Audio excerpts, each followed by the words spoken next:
Breaking news! The Denver Broncos just signaled some big changes on the horizon as we head into the offseason. Let's get right to the details. But before we go any further, make sure you've hit the like button if you agree that Bo Nix should stay with the Broncos in 2025. If possible, comment something like, "Go Broncos! The best is yet to come." After our playoff exit, it's clear that emotions are still running high. But there's a lot to unpack about what this means for the future. First, let's talk about the energy and belief surrounding this team. Head coach Sean Payton has been outspoken about his vision and expectations. Despite a tough loss to the Buffalo Bills, Payton expressed palpable frustration during his post-game conference, signaling the competitive edge that has become a hallmark of this Broncos team. He described the loss as a wake-up call, emphasizing the importance of a strong offseason to address weaknesses and build on the current foundation. Payton's approach included strategic lineup decisions, such as activating running back Tony Jones Jr., only for those plans to fall apart as the game wore on. The coach was vocal about the need for better execution,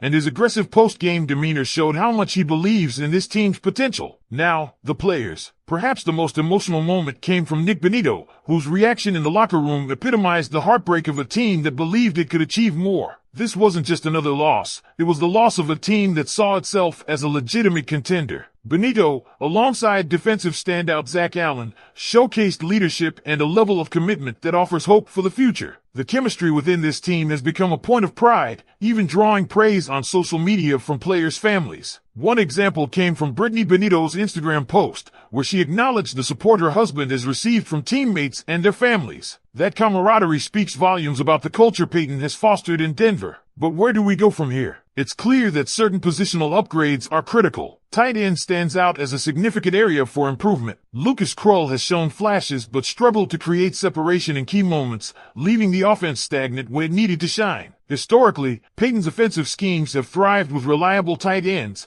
and it's no stretch to imagine Denver prioritizing this position in the offseason. Running back is another spot under scrutiny. The late-season benching of Andre Iosivas hinted at dissatisfaction with the current rotation, and rumors swirl about Javonte Williams potentially moving on from the team. If that's the case, finding a dependable backfield partner will be crucial. On the defensive side, the inability to contain Buffalo's run game raised questions. Was the game plan overly focused on limiting Josh Allen's passing, leaving gaps for the Bills to exploit on the ground? Or is there a deeper issue with linebacker depth? This offseason will likely include an in-depth review of the defensive strategy and personnel, with insiders speculating that Vance Joseph may not return as defensive coordinator. If Joseph departs, the Broncos could earn compensatory draft picks, adding further flexibility to their plans. Speaking of the draft, Denver's cap space and draft capital are both in excellent shape. The team is set to shed $32 million in dead cap next season, freeing up resources for impactful moves. Whether it's a new tight end, running back, or an inside linebacker, the Broncos are poised to make strategic acquisitions. With the NFL's richest ownership group and a world-class coaching staff led by Payton,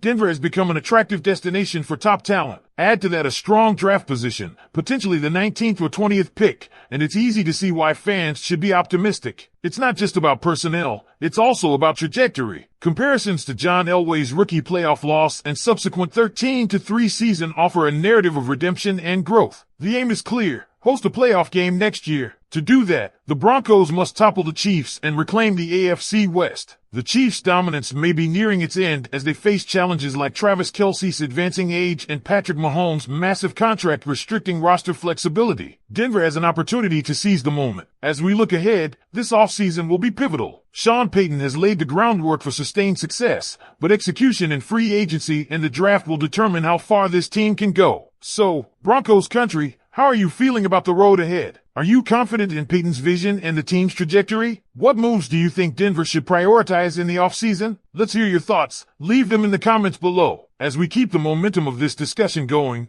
let's take a closer look at some of the hidden gems and challenges that came to light this season. The Denver Broncos have already demonstrated resilience, bouncing back from a 5-win season under Nathaniel Hackett to reach double-digit wins this year. That trajectory alone should spark optimism, but it's not just about incremental improvement, it's about sustaining it and taking the next leap. Sean Payton's first year at the helm was a roller coaster, but there's no denying his fingerprints are all over this team's culture shift. From player development to the way this group competes, it's clear the foundation is solid. However, foundational strength alone doesn't win championships. It's the next steps that matter, and this offseason is shaping up to be a critical juncture for the franchise. One key area of focus has to be the quarterback position. While Bo Nix showed flashes of brilliance in his rookie campaign, his performance also underscored the challenges of transitioning to the NFL. He improved steadily throughout the season, but hitting the so-called rookie wall late in the year left lingering questions. The positive takeaway is that Nix appears to have the work ethic and mindset necessary to develop further. Reports from within the organization indicate that he's not looking forward to vacations, but to refining his game. That hunger for growth could make all the difference as he heads into his second year. It's also worth noting that Nix's struggles weren't entirely on him. The lack of consistent playmakers around him, particularly at tight end and in the running back rotation,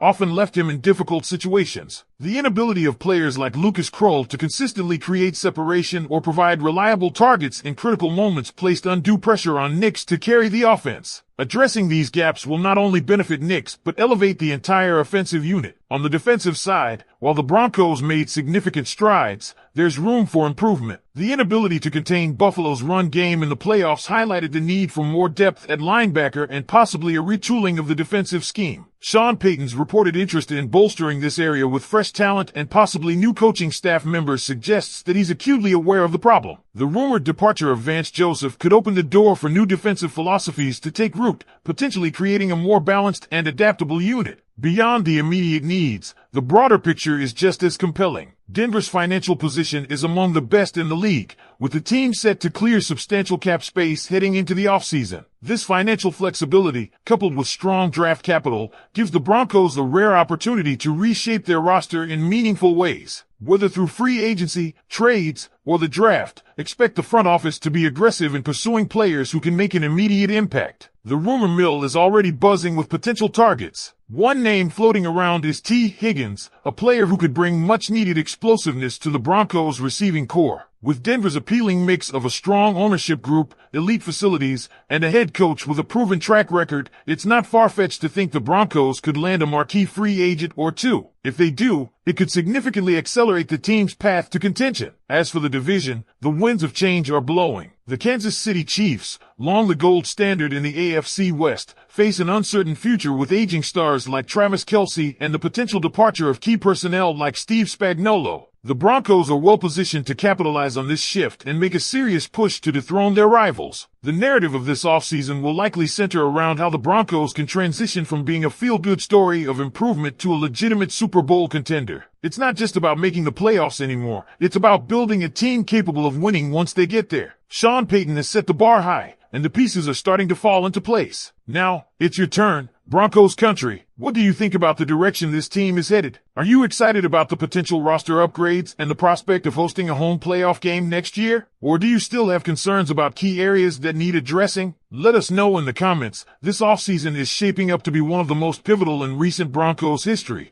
and your insights are a crucial part of the conversation. Let's go Broncos!